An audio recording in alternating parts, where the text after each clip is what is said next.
welcome you to my next lecture. And today I wish you good day. Today we are going to the next chapter. The name of the chapter means the name of the lesson is parts of speech.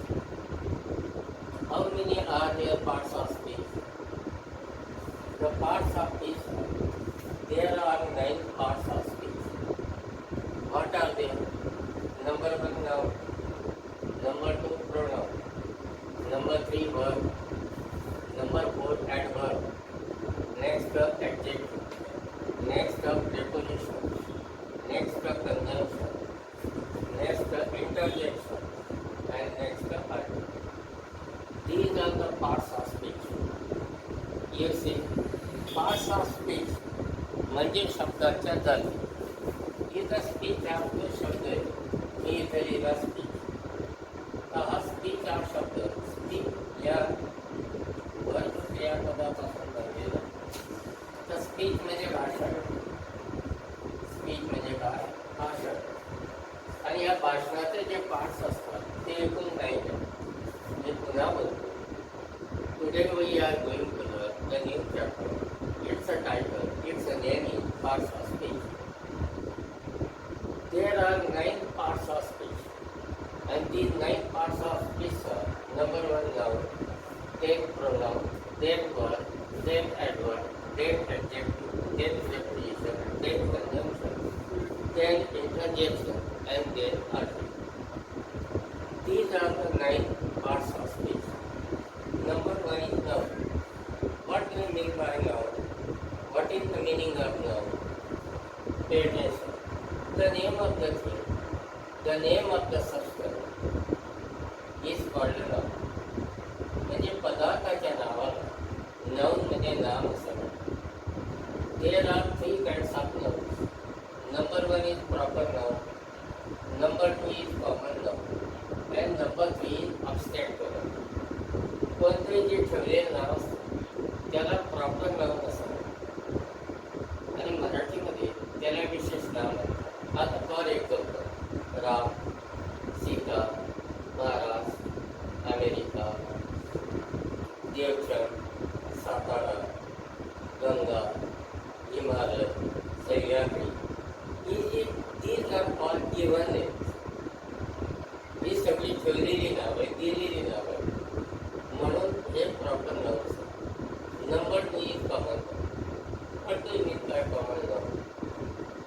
एक असेल आणि त्याच प्रकारच्या त्या सगळ्यांसाठी वापरलं जात असेल त्याला कॉमन नाउन म्हणतात. फॉर एक्झाम्पल, कोणती कपेलं असेल त्याला आपण कपेला म्हणतो. कोणते का काऊ असेल त्याला आपण काऊ म्हणतो. कोणता का बॉय असेल त्याला आपण बॉय म्हणतो. मग कोणते का गर्ल असेल, स्कूल असेल, अँट असेल, पॅरट असेल, युनिव्हर्सिटी असेल, सिटी असेल, विलेज असेल, हे कॉमन नाउन. जे जे त्या प्रकारचे असतील त्या सगळ्यांसाठी आपण हे वापरू शकतो. आता फॉर एक्झाम्पल इथं बॉय, मग तुम्हाला लक्षात येईल त्या बॉयचं नाव राम असेल. राम हे प्रॉपर नाव होऊन जाईल. परंतु त्याला आपण बॉय म्हणतो, तो मेल आहे. मग इथं जे मेल असतील, बॉईज असतील, त्यांच्यासाठी सुद्धा बॉय हा शब्द आपण वापरू शकतो. मग तुम्हाला लक्षात आलं असेल बॉय हे common noun. Next number 3 is abstract noun. Abstract noun means भाववाचक नाम. आता हे जे भाववाचक नाम तुम्हाला तुमच्या समोर दिलेली आहे. पहिले आहे हॅपीनेस, आनंद. दुसरे आहे जॉय. तिसरे आहे ग्रीफ म्हणजे दुःख. पुढे सारो म्हणजे दुःख. वरी म्हणजे चिंता. फिअर म्हणजे भीती, अँझायटी. अशा प्रकारची जी नाउन्स असतात त्यांना आपण अब्स्ट्रॅक्ट नाउन्स असं म्हणतो. मराठीमध्ये त्याला भाववाचक नामे म्हणतात. मग हा नाउन जे हे पहिला पार्ट आहे स्पीच. त्याच्यावरती माझं बोलून जातं.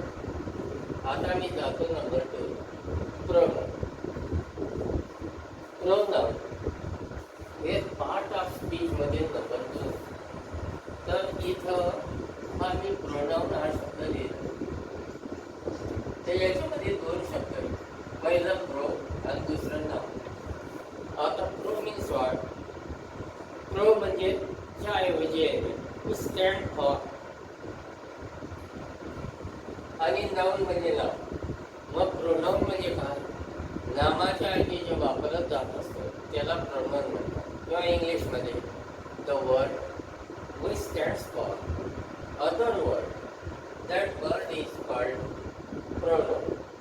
म्हणजे हे जे प्रोनाउन असतं, आता मी याच्यावरती बोलतो प्रोनाउनवरती, नीट लक्ष ठेव. मी बसलो रवी. आता रवी हे ठेवले नाव आहे ते प्रॉपर नाव लक्षात आलं का तुमच्या? त्याच्याऐवजी मी ते नाव मला म्हणायचं नसेल तर त्याच्याऐवजी कोणतं प्रोनाउन वापरेल? ही. समजा सीता ही स्त्री, ती फिमेल आहे, मग तिच्यासाठी मी काय वापरू शकतो? सी. जर समोर एक व्यक्ती असेल, त्याचं नाव काही का असेल ना, तो एक असेल तर मी यू म्हणेल तू, आणि ते अनेक असतील तर मी म्हणेन यू तुम्ही. मग त्यांच्या आधी ही सर्वनामे मी वापरू शकतो. एक वस्तू असेल निर्जीव, पक्षी असेल एक, किंवा प्राणी असेल एक, त्याच्यासाठी मी एक वापरू शकतो. एकापेक्षा जास्त असेल, ते लिव्हिंग असो नाही तर नॉन लिव्हिंग असो, त्यांच्यासाठी मी ते वापरू शकतो. मग हे जे इथं मी लिहिलेले ते प्रोनाउन्स, याचे 3 प्रकार असतात. There are 3 types of 3 sorts of pronoun. Number 1 personal pronoun, number 2 is demonstrative pronoun, and number 3 is emphatic pronoun. आता पर्सनल प्रोनाउन तुमच्यासमोर इथे लिहिलेले, मी माझ्या स्वतःसाठी आय वापरू शकतो, आपल्यासाठी किंवा आपल्यासाठी वै वापरू शकतो. समोर एक व्यक्ती असेल, त्याचं नाव काही का असेना, त्याच्यासाठी मी वापरू शकतो. समोर एकापेक्षा जास्त काही का असेल व्यक्ती, त्याच्यासाठी मी यू वापरू शकतो. जर मेल असेल, पुरुष असेल, एक असेल, ही त्याच्यासाठी ही वापरू शकतो. एक स्त्री मुलगी असेल म्हणजे फिमेल असेल, त्याच्यासाठी सी वापरू शकतो. एक नॉन लिव्हिंग वस्तू असेल, या एक पक्षी असेल, एक प्राणी असेल, त्याच्यासाठी मी इट वापरू शकतो. आणि लिव्हिंग असो वा नॉन लिव्हिंग असो, ते अनेक असतील, त्याच्यासाठी ते वापरतो. यांना पर्सनल प्रोनाउन्स म्हणतात, म्हणजे व्यक्तिगत सर्वनाम. आता दुसरं आहे तुमचं डेमॉन्स्ट्रेटिव्ह प्रोनाउन. आता डेमॉन्स्ट्रेट म्हणजे काय? दर्शवणं. मग इंग्लिशमध्ये डेमॉन्स्ट्रेटिव्ह प्रोनाउन्स इक्वल किती आहे? 4. एक असेल जवळ असेल ते दर्शवण्यासाठी आपण दिस वापरतो. एक असेल दूर असेल ते दाखवण्यासाठी आपण दॅट वापरतो. एकापेक्षा जास्त असेल, जवळ असतील, त्याच्यासाठी आपण दिस वापरतो. एकापेक्षा जास्त असतील, येथे दूर असतील, त्याच्यासाठी आपण दोन वापरत असतो. हे दर्शवण्यासाठी असतात, हे डेमॉन्स्ट्रेटिव्ह असतात, हे दर्शक असतात, आणि ते नावाच्या ऐवजी वापरले जातात, म्हणून त्यांना डेमॉन्स्ट्रेटिव्ह प्रोनाउन्स असं म्हणतात. आता नंबर 3 येतो एम्फॅटिक प्रोनाउन, म्हणजे जोर देणारे सर्वनाम. मग आयचं एम्फॅटिक प्रोनाउन माय सेल्फ, वैचं आवर सेल्फ, एक वचन यू असेल त्याचं युअर सेल्फ, अनेक वचन यू असेल त्याचं युअर सेल्फ, ही असेल त्याचं हिम सेल्फ, घर असेल तिचा हर सेल्फ आहे, इट असेल त्याचं इट सेल्फ आहे, आणि ते असेल त्याचं देम सेल्फ आहे.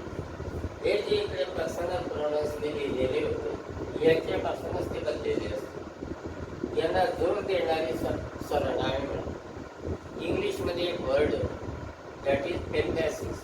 एम्फॅसिस म्हणून फोर्स म्हणजे जोर देणे. तर ही सर्वनामे ज्यावेळेला आपण उच्चारत असतो, त्यावेळेला आपण जोर देत असतो. For example, I myself did this, मी स्वतः हे केलेलं आहे. आता माय सेल्फवरती जोर आला. माय सेल्फ हे जोर देण्यासाठी वापरलेलं आहे, म्हणून अशी ही सगळी जोर देण्यासाठी वापरलेली असतात. ते एम्फॅटिक असतात, जोर देणारी असतात, म्हणून त्याला आपण एम्फॅटिक प्रोनाउन्स असतो. पण तुम्हाला लक्षात येईल, इथं मी सेल्फ लिहिलं आणि इथं सेल्फ लिहिलं, असं का केलं? आता हे जे सेल्फ आहे हे सिंग्युलर म्हणजे एक होते. हे सेल्फ आणि हे सेल्फ याच्यामध्ये फरक आहे. दोघांचा उच्चार एकच आहे, स्पेलिंग डिफरंट आहे, मिनिंग डिफरंट. हे सेल्फ म्हणजे एक जण स्वतः, आणि आणि हे सेल्फ म्हणजे वस्तू ठेवण्यासाठी जे कोराडा असतात त्याला शिक म्हणतो आपण, ते आहे. तर हे जे सेल्फ आहे हे सिंग्युलर एकवचनी, याचा अनेकवचन करायचं असेल तर तुम्हाला माहिती आहे कोणतंही नाम असेल त्याचा शेवटचा अक्षर जर एक असेल किंवा एकही असेल तर त्याचा अनेकवचन करताना आपण तो जो एक असतो त्याचं VES मध्ये रूपांतर करत असतो. म्हणून हे सेल्फचं अनेकवचन झालं कोणतं, सेल्फ. बरोबर.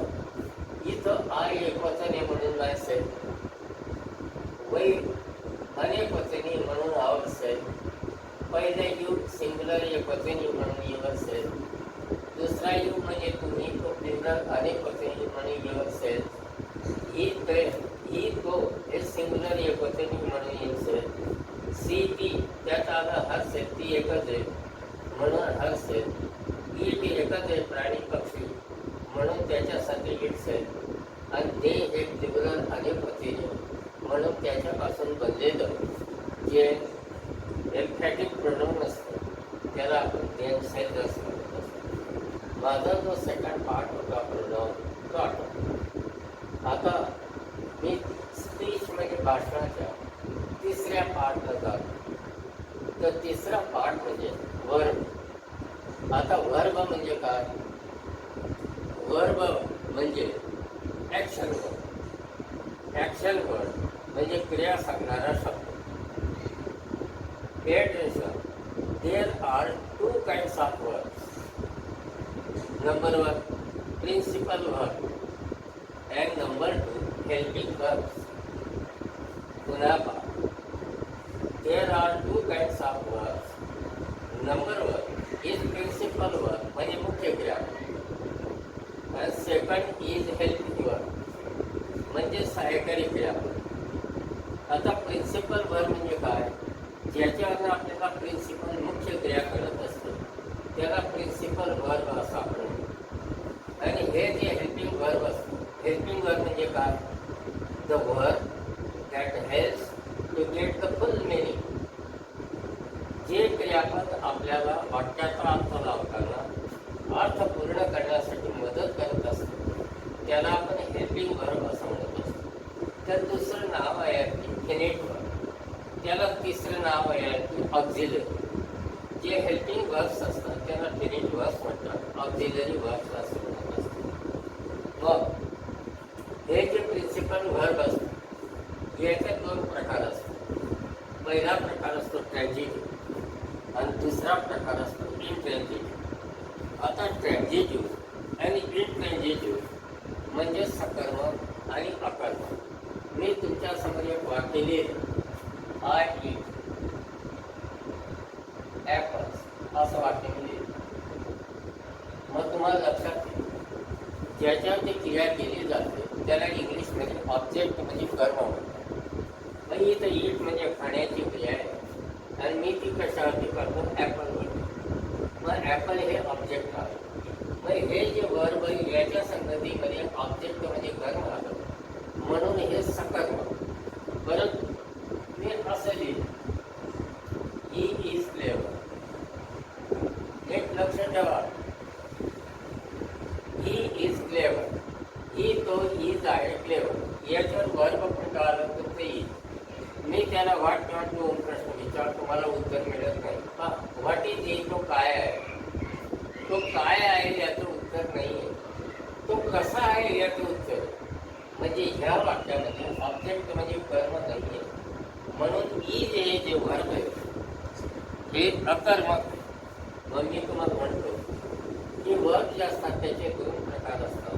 पहिलं तुमचं प्रिन्सिपल वर्ब, दुसरं तुमचं हेल्पिंग वर्ब. प्रिन्सिपल वर्ब मुख्य क्रिया सांगतात आणि हेल्पिंग वर्ब वाक्याचा अर्थ पूर्ण करण्यासाठी मदत करत असतो. हेल्पिंग वर्बला 3 नावे असतात. एक तर तुम्ही हेल्पिंग वर्ब म्हणा, फिनिट वर्ब म्हणा, नाही तर ऑक्झिलरीज म्हणा. हे जे प्रिन्सिपल वर्ब आहे याची दोन प्रकार सांगितले. There are two kinds of principal verbs. One is transitive and second is intransitive. तर हे जे हेल्पिंग वर्ब्स असतात याचे पुन्हा 2 प्रकार पडतात. Primary helping verbs and models.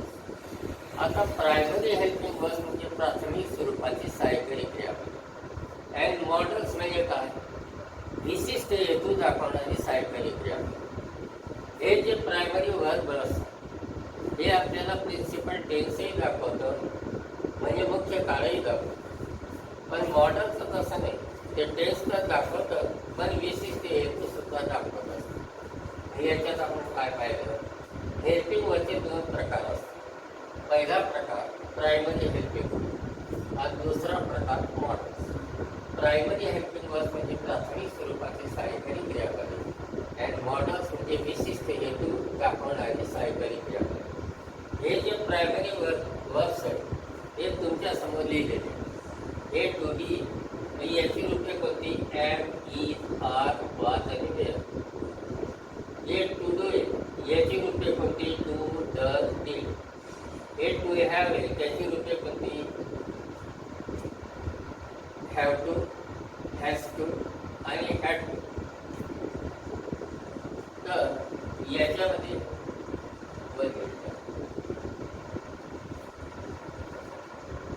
To बीची रूपे आले कोणती, एम, इज, आर, वाज आणि वेअर. टू डीची रूपे आले कोणती, डू, डज, डीड. हॅवची रूपे आली कोणती, हॅव, हॅज आणि हॅड. आणि पुढे आहे तुमचं होईल आणि शा. मग तुम्हाला लक्षात येईल की ते विचित्र गोष्ट आहे. ॲमचा अर्थ आहे, ईचा अर्थ आहे, आज एक वचनी करण्यानंतर आलं तर त्याचा अर्थ आहे, अनेक वचनी करण्यानंतर आलं तर आहे. बरोबर. एक वचनी करता आला तर त्याच्यानंतर वाद, तीव्र अनेक वचनी करता आला तर त्याच्यानंतर वेळ. तर याच्यामध्ये या दोघांचा अर्थ सारखा आहे. मग पुन्हा पा याचा अर्थ आहे, याचा अर्थ आहे एक वचनी करण्यानंतर आलं आहे, अनेक वचनी करण्यानंतर आलं तर आहे. आणि हे एक वचनी करण्यानंतर आलं तर होता होती, आणि हे अनेक वचनी करण्यानंतर जनरली येत असतं त्यावेळेला त्याचा अर्थ होते असतो. टूचा अर्थ आहे, डजचा अर्थ आहे आणि डीडचा अर्थ होता होती होती. आता हॅव, हॅव म्हणजे आहे आहे. हॅवला दोन अर्थ असतात, हॅजला एकच अर्थ असतो, हॅज म्हणजे आहे, आणि हॅड म्हणजे होता होती होते. याला तीन अर्थ. होईल म्हणजे होणार, शाल म्हणजे होणार. हे दोन्ही आपल्याला फ्युचर टेन्स दर्शवतात. हे आपल्याला am, is, are present tense दर्शवतात. वाज आणि वेळ पास्ट टेन्स दर्शवतात. डू आणि डज प्रेझेंट टेन्स दर्शवतात. डीड हे पास्ट टेन्स दर्शवते. हॅव आणि हॅव हे प्रेझेंट टेन्स दर्शवतात. हॅड हे पास्ट टेन्स दर्शवतात. आणि होईल आणि शाल हे फ्युचर टेन्स आपल्याला दर्शवत असतात. ही होती तुमची प्रायमरी हेल्पिंग वर्ब्स. आता मी जातो मॉडल्स. हे जे मॉडल्स असतात हे विशिष्ट हेतू दाखवण्यासाठी वापरतात. मग ते किती आहे, 21. There are 21 types of models. Number 1 is can, number 2 is could, number 3 is can't, next is couldn't, next is may, then might, then must, then need, not, then should, then would, then used to, then used to, then uses. They are not 21, but they are 22. Thus, can, could, can't, could not, may, might, must, need not, should, would, used to, uses to, used to, have to, has to, had to, be going to, ought to, shall have to, and will have. These are our models. Then, when should we use them? आपण त्यांचा उपयोग केव्हा करायला पाहिजे? जर आपल्याला आताची समर्थता म्हणजे प्रेझेंट ॲबिलिटी दाखवायची असेल तर त्याला वापरा. पास्ट ॲबिलिटी म्हणजे भूतकाळातील समर्थता दाखवायची असेल तर पुढे वापरा. आपल्याला डिसॲबिलिटी म्हणजे असमर्थता दाखवायची असेल आताची काट वापरा. भूतकाळातील असमर्थता म्हणजे डिसॲबिलिटी दाखवायची असेल तर पुढराट वापरा. तुम्हाला परवानगी मागायची असेल, परवानगी द्यायची असेल आणि जास्त शक्यता दाखवायची असेल तर मी वापर. वर्गात ज्यावेळेला विद्यार्थी येतो तर टीचरला विचारतो मी आहे कमीन सर, म्हणजेच तो तिथं परवानगी मागतोय मग मे तिथं परवानगी मागण्यासाठी टीचर त्याला म्हणतात यू मे कम इन, म्हणजे टीचर त्याला आत येण्याचे परमिशन देतात, जे मे परमिशन देण्यासाठी सुद्धा वापरतात. आणि मोर पॉसिबिलिटी दाखवायची असेल, म्हणजे जास्त शक्यता दाखवायची असेल तेव्हा सुद्धा मे वापरतात. आता for example, Hari is very clever, he can get 90% marks. आता तो 90% मार्क्स मिळू शकतो कारण तो क्लेवर हुशार आहे, म्हणून ही मे गेट 90% मार्क्स, त्याच्यात मे जास्त शक्यता दाखवण्यासाठी वापरतो. दुसरं example, the sky is full of clouds, आकाश ढगांनी भरलेलं आहे, इट मे रेन, पाऊस पडू शकतो. आता आकाश जर ढगांनी भरलेलं आहे तर पाऊस पडण्याची शक्यता जास्त आहे ना, ते दाखवण्यासाठी मे वापरलेलं आहे. त्याचा पुढचा पॉईंट आहे तुमचा माईक. माईकचा अर्थ काय आहे? कदाचित, म्हणजे there is no guarantee, there is no surety. ज्यावेळेला आपल्याला खात्री नसते त्यावेळेला आपण माईक वापरतो. आता for example, the sky is clear, it might rain, आकाश स्वच्छ आहे, त्याच्यात ढग नाही आहे, मग पाऊस पडण्याची शक्यता कमी आहे, म्हणून मी काय म्हणतो इट माईट रेन, कदाचित पाऊस पडेल, असं माईट वापरलं जातं. आता जर वाक्य अफर्मेटिव्ह असेल आणि त्याच्यात कंपल्शन असेल, म्हणजे सक्ती असेल, ते दाखवण्यासाठी मस्ट वापरतात. मस्ट म्हणजे पाहिजेच. आता for example, we must breathe, आपण श्वासोश्वास करायला पाहिजेच. ही होकारात्मक सक्ती, म्हणून तिथं मी म्हणतो वी मस्ट ब्रीथ, ती सक्ती आपल्याला श्वासोश्वास करण्याची. आता इथं नीड नॉट आहे. नीड नॉटचा अर्थ काय? नकोच. आता याच्यावर तुम्ही सविस्तर बोलायचे लक्षात ठेवा. नीड नॉट म्हणजे नकोच. मी इथं जर नुसतं आय नीड म्हटलं तर आय नीड म्हणजे मला गरज आहे, या प्रिन्सिपलवर मुख्य क्रियापद होते. I am in need of money, मला पैशांची गरज आहे. इथं नीड हे नाव होऊन गेलं, पण नीडच्या पुढे जर नॉट आलं तर ते मॉडल असतं, विशिष्ट हेतू दाखवणारा सहाय्यकारी क्रियापद असतं. त्याचा अर्थ आपण नकोच असा घ्यायला पाहिजे. पुढचा पार्ट येतो शूड. जर कर्तव्य दाखवायचं असेल, सल्ला द्यायचा असेल, उपदेश द्यायचा असेल, त्यावेळेला शूड वापरतात आणि त्याचा अर्थ पाहिजे. आता नीट पहा, you should get up early, तुम्ही सकाळी लवकर उठायला पाहिजे. हा झाला उपदेश, ते दाखवण्यासाठी शूड वापरतात. डॉक्टर म्हणतो you should take these basic medicines regularly, हा झाला तुमचा सल्ला. You should do your job, तुम्ही तुमचं काम करायला पाहिजे. You should obey your parent, म्हणजे हे तुमचं कर्तव्य झालं. मग कर्तव्य असू द्या, सल्ला असू द्या, उपदेश असू द्या, त्याला दाखवण्यासाठी आपण शुड वापरत असतो. आता ऊड काय वापरतो? ऊडचा अर्थ असता, असती, असते, आणि शूडचा अर्थ पाहिजे. आता ऊड म्हणजे असता, असते, असेल, हे पास्ट पॉसिबिलिटी दाखवण्यासाठी वापरलं जात असते. आता for example, the train would come at 11 o'clock yesterday, काल गाडी 11 वाजता आली असती, म्हणजे पॉसिबिलिटी होती येण्याची. काल म्हणजे भूतकाळ झाला, म्हणून पास्ट पॉसिबिलिटी दाखवण्यासाठी आपण काय वापरत असतो? वुड, ज्याचा अर्थ असता, असते, असते. आता use to, uses to, use to संबंधी बोलताना नीट लक्ष घ्या.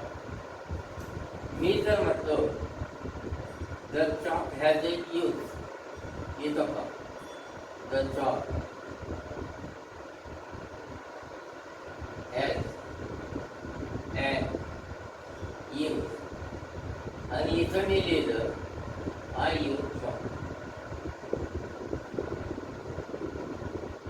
आणि इथं मी लिहिलं I use get up early. या तिन्ही ठिकाणी काय फरक? इथं या यूजच्या अगोदर मी आर्टिकल वापरलं, त्या ते नवून, याचा त्याचा अर्थ फक्त उपयोग. इथं कर्त्यानंतर मी यूज वापरलं, याचा अर्थ झाला मी खेळू वापरतो. इथं ते प्रिन्सिपल बरोबर झालं, इथं ते नाऊन झालं, आणि ते यूज नंतर मी टू वापरलं, आपलं हे मॉडल होऊन गेलं, त्याचा अर्थ बदलून गेला. याचा अर्थ काय? मी नियमितपणे हे टाळले लवकर क्रियेची जर रेग्युलॅरिटी दाखवायची असेल, if we want to show the regularity of the action at that time, we used to, uses to and used to हे कर्त्यानुसार वापरतात. कर्ता जर प्रथम पुरुषी द्वितीय पुरुषी असेल त्याच्यानंतर यूज टू, आणि कर्ता जर तुमचा तृतीय पुरुषी एकवचने म्हणजे ही सी इट असेल तर त्याच्यानंतर युजेस टू वापरतात आणि त्यांचा भूतकाळ हे यूज टू. आता यूज टू आणि युजेस टू हे प्रेझेंट रेग्युलॅरिटी दाखवण्यासाठी वापरतात आणि यूज टू हे पास्ट रेग्युलॅरिटी दाखवण्यासाठी वापरतात. आता पुढचा पॉईंट आला तुमचा हॅव टू. नीट लक्षात ठेवा, याच्या अगोदर तुम्ही पाहिलं असेल इथं जे हॅव वेर दॅट हा हे हॅव, त्या हॅवचा अर्थ काय सांगितला होता? आय आहे. हॅवचा अर्थ काय सांगितला होता? आहे. ज्या वेळेला हॅव असतात त्याच्यानंतर टू येत नाही, ते प्रायमरी हेल्पिंग वर्ब असतात. परंतु मी जर हॅव नंतर टू टाकला, हॅव नंतर मी टू टाकला आणि हॅड नंतर जर टू टाकलं तर अर्थही बदलून जातो आणि त्याची जातही बदलून जातो. इथं जर तुम्ही पाहिले हॅव, हॅज आणि हॅड हे प्रायमरी हेल्पिंग वर्ब्स. याचा अर्थ काय आहे, याचा अर्थ आहे आणि याचा अर्थ होता होती. हे फक्त प्रिन्सिपल टेन्स मुख्य काळ म्हणजे क्रियेची वेळ दाखवतो. याचंच असं नाही, हे प्रिन्सिपल टेन्स दाखवतात पण दिस इज ते हेतूही दाखवतात आणि याचा अर्थही डिफरंट होऊन जातो. इथं हॅवचा अर्थ तुमचा आहे तर इथं हॅव टूचा अर्थ आवश्यक आहे किंवा आवश्यक आहे. इथं हॅवचा अर्थ आहे तर इथं हॅज नंतर टू तुम्ही ठेवलं तर आवश्यक आहे आणि हॅड नंतर टू आलं तर आवश्यक होता होती होते आणि इथं पाहिलं तर फक्त होता होती होते. मग तुम्हाला लक्षात येईल have to, has to and had to. आता हॅव टू आणि हॅज टू आता ती नेसेसिटी म्हणजे गरज किंवा आवश्यकता दाखवण्यासाठी वापरतात आणि भूतकाळातील आवश्यकता तुम्हाला दाखवायची असेल तर हॅड टू वापरावं लागतं. याच्यावर तुम्हाला बोलू शकतो. मग मी काय सांगितलं तुम्हाला? Helping words. पहिले मी बोललो वर्ब्स त्याचे प्रकार दोन. पहिलं प्रिन्सिपल वर्ब, दुसरं हेल्पिंग वर्ब. बोला का? प्रिन्सिपल वर्ब जे असते त्याचे दोन प्रकार असतात, ट्रान्झिटिव्ह, इनट्रान्झिटिव्ह. आणि हेल्पिंग वर्बचे प्रकार किती असतात? एकूण 22. नाही, पहिल्याने हेल्पिंग वर्बचे प्रकार दोन असतात, एक प्रायमरी हेल्पिंग वर्ब आणि दुसरा मॉडल. मग प्रायमरी हेल्पिंग वर्ब तुम्ही जर मोजले तर इथं 4, इथं 3, 7, 7 आणि 3 10, 10 2 8. प्रायमरी हेल्पिंग वर्बचे हे एकूण 12 आहे आणि हे जे मॉडेल्स आहेत हे एकूण 22 आहेत आणि ते अलग अलग हेतूच्या वेळेलाच वापरले जातात. आणखी एक गोष्ट लक्षात ठेवा, हे जे प्रायमरी हेल्पिंग वर्ब्स असतात याच्यानंतर मुख्य क्रियापद कोणत्याही रूपात येऊ शकतं. अलग लक्षात, त्याला ING येऊ शकतं, त्याचं तिसरं रूप येऊ शकतं, त्याचं दुसरं रूप येऊ शकतं. पण मॉडेलचं तसं नसतं. मॉडेल नंतर येणारं जे मुख्य क्रियापद असतं ते पहिल्याच रूपात यावं लागतं. त्याला यस लागत नाही, यस लागत नाही, ING लागत नाही, त्याचं दुसरं रूप नसतं, त्याचं तिसरं रूप नसतं. मग हे आपण लक्षात घ्यायला पाहिजे. हा होता तुमचा पॉईंट नंबर 3. आता पॉईंट नंबर 4 जो येतो तुमचा, तर तो आला ॲडव्हर्ब. ॲडव्हर्ब म्हणजे क्रियाविशेषण. मग क्रियाविशेषण म्हणजे काय? वर्ब किंवा the word that describes action. जो शब्द क्रियेचं वर्णन करतो त्याला ॲडव्हर्ब असं म्हणत असतं. बरोबर? मग आता हे जे ॲडव्हर्ब असतं, मी तुमच्या समोर दोन वाक्य लिहिली. See, sing, sweet. मुख्य क्रिया कोणती? सिंग गाते. हाऊ सिंग कशी गाते? स्वीटली. मग स्वीटली हा शब्द सिंग या क्रियापदाचं वर्णन करतो आणि म्हणून ते ॲडव्हर्ब म्हणजे क्रियाविशेषण आहे. आता दुसरं वाक्य मी लिहितो. The train runs fast. The train runs fast. याच्यात प्रिन्सिपल व मुख्य क्रियापद कोणतं आलं? रन्स. त्याला हाऊ क्वेश्चन विचारा म्हणजे तुम्हाला ॲडव्हर्ब मिळवतो. हाऊ रन्स कशी धावते? फास्ट. मग फास्ट हे क्रियाविशेषण. मी त्याच्या पुढचं पिक्चर म्हटलं समजा, ही पेंट्स ब्युटिफुली. पेंट्स हे मुख्य क्रियापद आहे. हाऊ पेंट्स कसं रंगवते? ब्युटिफुली. मग ब्युटिफुली हे काय झालं तुमचं? ॲडव्हर्ब म्हणजे क्रियाविशेषण झालं. जनरली एक बात लक्षात ठेवा की जे ॲडव्हर्ब असतं त्याच्या शेवटी जास्तीत जास्त वेळेला एलवाय आलेला असतो. पण दर वेळेला एलवाय इधर ही गॅरंटी नाही. मग आपण एवढं लक्षात ठेवायचं, the word that describes action is called adverb. म्हणजे जो शब्द क्रियेचं वर्णन करत असेल अशा प्रत्येक शब्दाला आपण ॲडव्हर्ब क्रियाविशेषण म्हणायचं असतं. हा होता तुमचा पॉईंट नंबर 4. म्हणजे शब्दाच्या ज्या जाती आहेत त्याच्यातही नंबर 4 होता ॲडव्हर्ब. आता मी चालू नंबर 5. ते आहे ॲडजेक्टिव्ह. हे जे ॲडजेक्टिव्ह आहे, there are 2 types of adjective. Number 1 1 syllable and number 2 more than 1 syllable. मग 1 syllable म्हणजे काय? ज्यांचा उच्चार एकदम होतो. आणि मोर सिलॅबल म्हणजे काय? ज्यांचा उच्चार एकदम होत नाही. आता मी तुमच्या समोर लिहिलं, याचा उच्चार मी एकदम करतो. याचा जो सूट करायचा असेल मी बेटा लिहिणार. याचा ती सूट करायचा असेल तर मी बेस्ट लिहिणार. परंतु मी इथे लिहिलं डिफिकल्ट. आता मी इथं मी डिफिकल्ट लिहिलं. याचं ज्या वेळेला मी प्रोनाऊन्सिएशन करतो, कसं करतो? Difficult difficult difficult. म्हणजे डिफिकल्टचं प्रोनाऊन्सिएशन करताना मला एकदा थांबावं लागतं. मग एकदा जर थांबलो मी तर याचे 2 सिलॅबल्स आहेत, म्हणजे 2 शब्द अवयव आहेत. मी इथं लिहिलं ब्युटिफुल. आता याचा उच्चार मी कसा करतो? नीट पहा. Beautiful beautiful beautiful beautiful. इथं 2 वेळा थांबतो. म्हणून याचे सिलॅबल किती झाले? 2. मग हे होतं 1 syllable आणि हे होतं मोर दॅन 1 syllable. मग जे ॲडजेक्टिव्ह असतात त्याचे किती प्रकार पडतात? 2. ज्याचा उच्चार एकदम होतो ते 1 syllable आणि ज्या